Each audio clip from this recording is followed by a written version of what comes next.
মায়ের মতো একটা স্ত্রী পেয়েছি, এমন একটা কথার বাজে মন্তব্য করেছে অভিনেতা জাহিদ হাসান তার স্ত্রীকে নিয়ে। আপনি কি জানেন এই কথা বলা ইসলামে টোটালি নিষেধ, হারাম করা হয়েছে। এইভাবে যদি কোনো মানুষ তার মায়ের সাথে স্ত্রীর তুলনা দেয়, ওই স্ত্রীকে সাময়িকভাবে তার স্বামীর জন্য হারাম ঘোষণা করা হয়।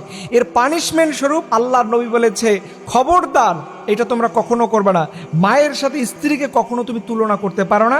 এটা ইসলামে টোটালি নিষেধ করা হয়েছে, যাকে বলা হয় জিহাদ। এই জিহাদের পানিশমেন্ট স্বরূপ 1 নাম্বার শাস্তি হলো, আপনি এই কথা বলার কারণে আপনি একজন গোলামকে মুক্ত করে দিবেন, আজাদ করে দিবেন। যদিও এই সিস্টেম এখন পৃথিবীতে না, এটা রহিত হয়ে গেছে।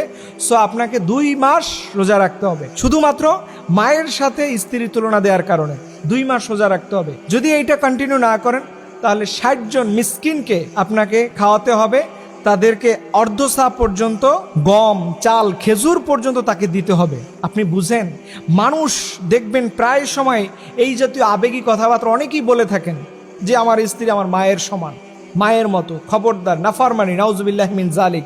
এই জাতীয় কথাবার্তা ইসলামে টোটালি নিষেধ করা হয়েছে। আপনি অভিনেতা হতে পারেন, যে কেউ হতে পারেন, কিন্তু ইসলামের বেসিক নলেজ আপনার জানা থাকতে হবে। এই শুধু ভুলগুলো করার কারণে অসংখ্য মানুষের পারিবারিক জীবনটা হারাম হয়ে যায়, অসংখ্য মানুষের জীবনের পবিত্র ভালোবাসাগুলো হারাম হয়ে যায়।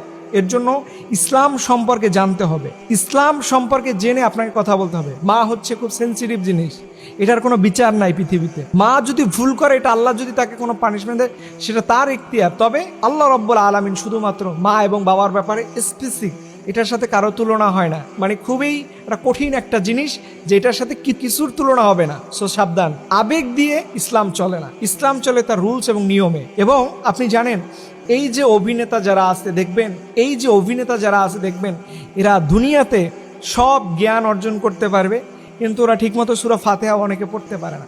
আর যদি এটা পড়তে পারতো, তাহলে এই জাতীয় কথাবার্তা বলতে পারতো না। এর জন্য সাবধান। নায়ক নায়িকারা কি বলেছে, তারা আবেগে কোন কথা বলেছে, সেই কথার সাথে ইসলামের সম্পর্ক আছে কিনা এটা জেনে আপনি আমল করবেন। অনেক মানুষ বলবেন যে অভিনেতা সে বলছে, আমি বললে কি সমস্যা? অভিনেতা বলছে, তাকে আমরা বলে দিলাম। কিন্তু আপনি যদি এই ভুল কাজ করেন, তাহলে মনে রাখবেন, একজন গোলামকে আজাদ করতে হবে, 2 মাস রোজা রাখতে হবে, অথবা অর্ধসা পরিমাণে খাবার এবং 60 জন মিসকিনকে আপনাকে দান করতে হবে। এটা খুবই একটা মারাত্মক বিষয়। এবং এই কাজ না করে কোনো স্বামী আর স্ত্রী যদি একান্ত পরিবারের এই সময়গুলো পার করে, এটা তার জন্য হারাম হয়ে যাবে। এর জন্য মনে রাখবেন, আল্লাহ রাব্বুল আলামিন যে বিধান দিয়েছে পিতামাতার খেদমত করার ব্যাপারে, পিতামাতার খেদমত করার ব্যাপারে আল্লাহ যে হুকুম দিয়েছে, সেটা আপনাকে মেনে নেওয়া ফরজ। এবং স্ত্রীর যে অধিকার দিয়েছে, সেটা মেনে নেওয়া আপনার জন্য ফরজ। সো আপনি কোনোটার সাথে কোনোটা তুলনা করতে যাবেন। অনেক